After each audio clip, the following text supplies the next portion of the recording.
السلام عليكم طلبة تانية اعدادي، اهلا وسهلا بكم، وحشتوني جدا. عاملين ايه يا ابطال؟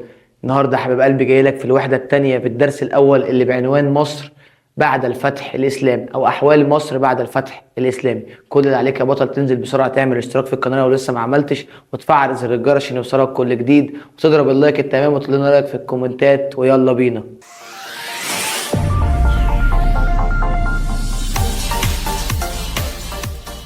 بص معايا كده يا حبيب قلبي، احنا هنتكلم في الدرس ده عن احوال مصر، وازاي مصر بعد ما كانت ولايه رومانيه بيزنطيه بقت ولايه اسلاميه، وازاي المسلمين قدروا ان هم يفتحوا مصر. قال يا باشا، تعرفنا قبل كده ان الشعب المصري عانى كثير من اضطهاد الروم، اللي كانت مصر ولايه رومانيه، فالشعب المصري كان بيعاني من اضطهاد الروم، كانوا بيعذبوهم وبيضطهدوهم. قال لي خصوصا بعد ما اعتنق المصريين الديانه المسيحيه اللي ظهرت. فبالتالي تعالى بقى اقول لك ايه اللي ازاي، او ايه الطرق، او ايه الطريقه اللي تخلص بيها المصريين من اضطهاد الروم. فتعالى يلا بينا حبيب قلبي نخش على الدرس كده ونعرف الفتح الاسلامي لمصر 21 هجريا 641 ميلاديا. قال لي بص، قبل التاريخ ده بدأ التفكير في مصر امتى؟ ايام عهد الرسول صلى الله عليه وسلم. صلي معايا على النبي حبيب قلبي. قال لي بدأ التفكير في نشر الاسلام بمصر منذ عهد الرسول صلى الله عليه وسلم، حيث ارسل كتاب رسالة الى المقوقس حاكم الروم من في مصر يدعون للاسلام، ورفض. ومرت الايام عشان تيجي مرة تانية التفكير في مصر، بس المرة دي امتى بقى؟ قال لي حينما اشار القائد المسلم عمرو بن العاص اللي كان لسه فاتح الشام على الخليفة عمر بن الخطاب بفتح مصر. يبقى المرة الأولانية لما سيدنا محمد صلى الله عليه وسلم أعاد أو بعت رسالة إلى المقوقس يدعو للإسلام حاكم الروم في مصر، ورفض. المرة الثانية لما سيدنا عمرو بن العاص أشار على سيدنا عمر بن الخطاب بفتح مصر فأذن له بفتحها. طب موقف الخليفة طبعا وافق الخليفة عمر بن الخطاب على فتح مصر، وأمر بخروج الجيش بقيادة عمرو بن العاص من فلسطين متجها إلى مصر، وقال له يا باشا توكل على الله ربنا ينصرك. طب تعالى نعرف خط سير سيدنا عمرو بن العاص في فتح مصر. قال لي بص، نجح جيش المسلمين في فتح المدن المصرية من مدينة العريش شرقا حتى وصلوا إلى الإسكندرية غربا. يعني يا حبيب قلبي لو بصيت معايا على الخريطة هنا هتلاقيه هو نزل من هنا من فلسطين، نزل من العريش حتى وصل إلى الإسكندرية، بس طبعا في طريقه مر بكذا حاجة. فتعالى أقول لك إيه اللي حصل. قال لي المدن اللي فتحها سيدنا عمرو بن العاص من شمال مصر، عندك الفرمة، بلبيس، عين شمس، ام دانين، دمنهور، وكان قبليهم هنا العريش، وكان هنا في حصن بابليون، وبعد كده وصل يا باشا للاسكندريه. يبقى سيدنا عمرو بن العاص نزل على عريش فتحها وربنا وفقه، دخل على الفرمة نفس الكلام، بلبيس، عين شمس، ام دانين، حصن بابليون، ثم راح لدمنهور، ثم دخل الى اسكندريه، وكانت عاصمه مصر اياميها في عهد الولايه الرومانيه. فتعالى بقى اقول لك لما سيدنا عمرو بن العاص دخل الاسكندريه ايه اللي حصل. قال لي وقع عمرو بن العاص مع المقوقس صلح، هدنه اسمها صلح الاسكندريه. يبقى وقع عمرو بن العاص صلح مع مين؟ مع المقوقس حاكم مصر من قبل الروم، عرف بصلح الاسكندريه. تعال اقول لك ايه اللي حصل، بس هفكرك بالاطراف تاني، اطراف الصلح. سيدنا عمرو بن العاص والمقوقس حاكم الروم في مصر.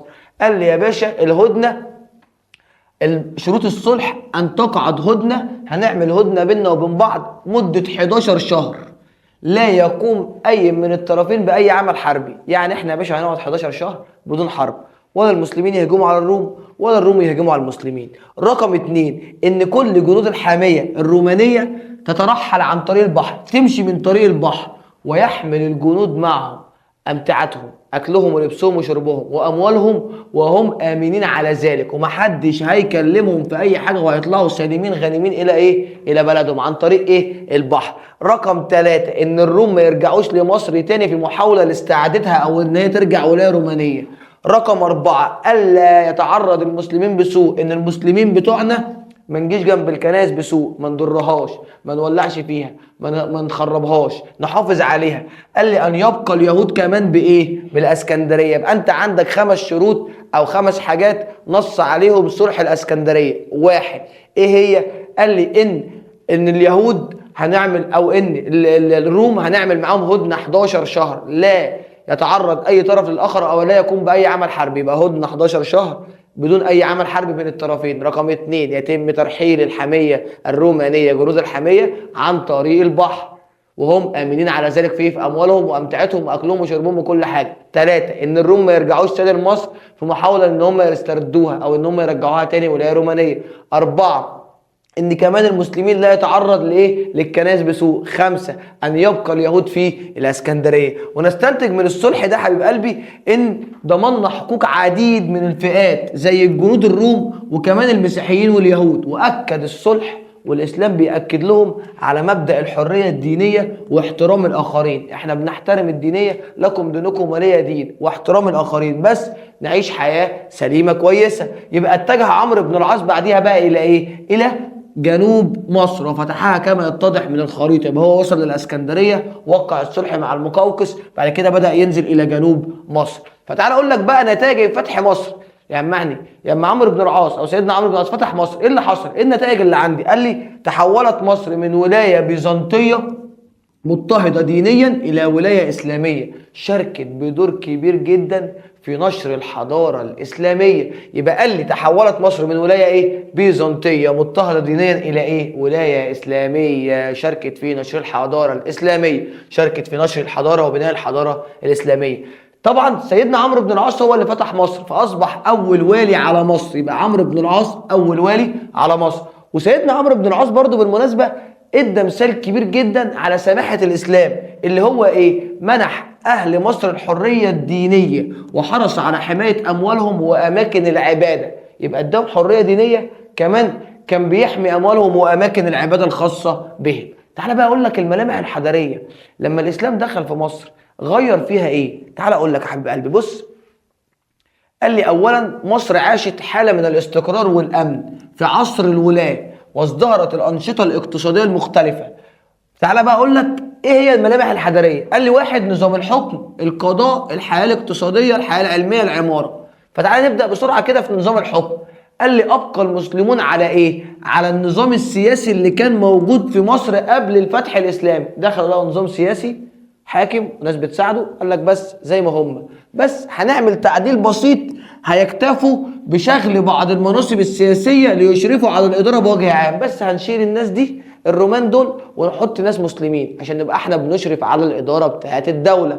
فتعال اقول لك ايه هي المناصب اللي عندي. الوالي، الحاكم. قال لي وكان في عصر الخلفاء الراشدين وعصر بني أمية الدولة الأموية وخلفاء بني العباس حتى العصر العباسي الأول، دول خلفاء راشدين بني أمية عصر عباسي أول. إيه اللي حصل؟ قال لي كان الخليفة، خليفة المسلمين، هو اللي بيعين الوالي على مصر، وكان بيعينه من العرب ليحكم مصر وإدارة شؤونها الداخلية. وكان الوالي بيقوم في حتة اسمها دار الإمارة. فين دار الإمارة دي يا مستر؟ قال لي دي اللي أنشأها عمرو بن العاص في مدينة الفسطاط. طب ده امتى؟ ده لغايه العصر العباسي الاول. طب العصر العباسي الثاني؟ قال لي لا، الموضوع اختلف. في العصر العباسي الثاني كان الخلفاء ضعفاء شويه، فبدا يعينوا الولاه من الفرس والاتراك. فبيقول لي ايه؟ بدا الخلفاء بتعيين الولاه من الفرس والاتراك نظرا لضعف خلفاء هذا العصر، وكان بيتغير الولاه في مده قصيره، يقعد سنه 2 3 روح هات واحد غيره. الخلفاء ضعفاء وخايفين من اي حركه غدر من الولاة، وكانوا بيعانون من الفرس والاتراك. برضو من ضمن المناصب اللي المسلمين شغلها او غيروا فيها صاحب الشرطه. قال لي وكان الوالي هو اللي بيعين صاحب الشرطه، وساعات الخليفه كان بيقول رايه. يبقى اللي كان بيعين صاحب الشرطه في الطبيعي الوالي، وممكن الخليفه يقترح او يقول ايه رايه، وكان يتدخل كمان في اختياره. قال لي لان صاحب الشرطه كان مهمته كبيره. ايه يا مستر مهمته؟ قال لي لما يبقى الوالي مش موجود في الولايه، مين اللي بيمسك مكانه؟ صاحب الشرطة. يبقى قال لي ان صاحب الشرطة كان ينوب عن الوالي في اداء مهامه في حالة غيابه عن منصبه. لو الوالي ده مش موجود، مين اللي يمسك؟ صاحب الشرطة هو اللي ينوب مكانه. قال له كان من مهام صاحب الشرطة المعروفة يعني الحفاظ على الامن الداخلي ويمنع وقوع الجرائم والقبض على الجناه. بيحفظ امن داخلي في الدولة او في الولاية، كمان بيمنع وقوع الجرائم وبيقبض على المجرمين. قال لي تنفيذ العقوبات اللي بتصدر من القضاء، لما القاضي بيحكم على حد مين اللي بينفذه؟ صاحب الشرطة والشرطة اللي معاه. يعني ايه عصر الولايه اللي انا عمال اقول لك عليه؟ عصر الولايه، عصر الولايه، وان مصر عاشت حياه من الاستقرار والامن في عصر الولايه. قال لي هي الفتره اللي بعد الفتح الاسلامي، اللي بدات بالفتح الاسلامي لمصر 21 هجريا 641 ميلاديا، واللي بتنتهي بتاسيس اول دوله مستقله على يد احمد بن طولون، وهي الدوله الطولونيه. وخد بالك ده هيبقى الدرس التاني ان شاء الله اللي بعد الدرس ده على طول، اللي هينزل لك على طول يا حبيب قلبي، ما تقلقش. الدرس ده هيبقى بيتكلم عن الدول المستقله، الدوله الطولونيه والدوله الاخشيديه والدوله الفاطميه والدوله الايوبيه وكمان الدوله المملوكيه. بسرعه يا حبيب قلبي انزل اعمل اشتراك في القناه لو لسه ما عملتش، وفعل زر الجرس عشان يوصلك الفيديوهات دي على طول باستمرار. يلا بينا يا حبيب قلبي نكمل على باقي الدرس ونتكلم عن رقم 2 في الملامح الحضاريه وهو القضاء. قال لي وكان القضاء ده نظام اداري، مين اللي وضعه العرب في مصر بعد الفتح الاسلامي. يبقى مين اللي وضع نظام القضاء؟ قال لي العرب. وهو نظام ايه؟ اداري. وضعوه فين؟ في مصر بعد الفتح الاسلامي، ويقوم على اسس او اسس الشريعه الاسلاميه. يعني اللي بيحكموا بيه بيحكموا بالشريعه الاسلاميه زي ما القران بيقول وسنه سيدنا محمد صلى الله عليه وسلم بتقول. اما غير المسلمين، لان احنا عارفين ان كان مصر فيها غير مسلمين، فيها مسايحه ويهود في الاسكندريه زي ما قلنا في الصلح. قال لي كان ليهم القضاه بتوعهم، الا بقى لو الشخص المسيحي ده او اليهودي هو اللي طلب ان هو يحتكم للقاضي المسلم، ساعتها بيحكم القاضي المسلم. يبقى قال لي ان القضاء عندنا كان بيقوم على اساس الشريعه الاسلاميه، ده للمسلمين. اما غير المسلمين كان لهم القضاة بتوعهم الا لو احتكموا للقائد مين؟ المسلم. وكان الخليفة هو اللي يقوم بتعيين القاضي. وكانت مجالس القضاة تعقد عادة او دائما في جامع عمرو ابن العاص. وخد بالك ان وظيفه القاضي دي كانت من الوظائف المهمه الساميه اللي ذات قيمه، اللي بتحاط بالهيبه، اللي بتحاط ايه يا حبيب قلبي؟ بالهيبه. تعال كمان بقى نخش على الحياه الاقتصاديه، وهتكلم عن الزراعه والصناعه والتجاره. وقال لي خد بالك ان المسلمين اهتموا بالزراعه ازاي؟ تعال اقول لك. امر سيدنا عمرو بن العاص بانشاء مقاييس على النيل، وكمان الامويين والعباسيين وسعوا رقعه او مساحه الاراضي الزراعيه وحفروا الترع والقنوات. يبقى في عصر الولاة في مصر قال لي ان المسلمين اهتموا بايه؟ اهتموا بالزراعه، بدايه بمين؟ بسيدنا عمرو بن العاص اللي عمل ايه؟ عمل مقاييس على النيل. وكملنا في عصر الامويين والعباسيين بداوا ان هم يوسعوا مساحه الارض الزراعيه، يحفروا الترع والقنوات. اما في الصناعه حبيب قلبي فازدهرت الصناعه في مصر في عصر الولاة. كان في صناعه السفن الحربيه، كمان صناعه النسيج والتطريز. فتعالى اقول لك ان صناعه السفن الحربيه سيدنا او الخليفه معاويه بن ابي سفيان امر ببناء دار لصناعه السفن في مدينه عكا في الشام، وبدا يجيب خبراء من مصر يروحوا دار الصناعه دي ويبداوا يشاركوا في صناعه السفن. يبقى امر الخليفه الاموي معاويه بن ابي سفيان بانشاء دار لصناعه السفن في بلاد الشام بمدينه عكا، وبدا يجيب الخبراء منين؟ من مصر يشاركوا في دار الصناعه دي.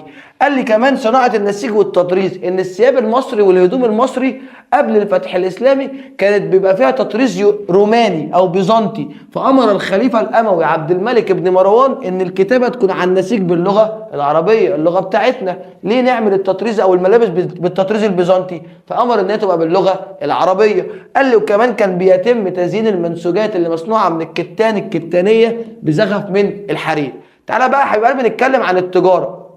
قال لي والتجاره في عصر الولاة في مصر ازدهرت، وازدهرت نتيجه 3 حاجات. ازدهار الزراعه ده اولا، ازدهار الصناعه ده ثانيا، 3 اللي عمله سيدنا عمرو بن العاص بان هو اعاد حفر القناه اللي بتربط بين البحر الاحمر ونهر النيل، وسميت بخليج امير المؤمنين. وده ساعد طبعا على تنشيط التجاره بين مصر وبلاد ايه؟ الحجاز. وقلت لك رقم 2 ايه؟ ازدهار الصناعه وازدهار الزراعه. يلا كده يا حبيب قلبي بكلمك عن الحياه العلميه. وبيقول لي ان بعد الفتح الاسلامي بدا كثير من الصحابه اللي في مكه والمدينه يجوا الى مصر يعلموا الشعب المصري اصول الدين الاسلامي، وكان من اشهرهم عبد الله بن عمرو بن العاص.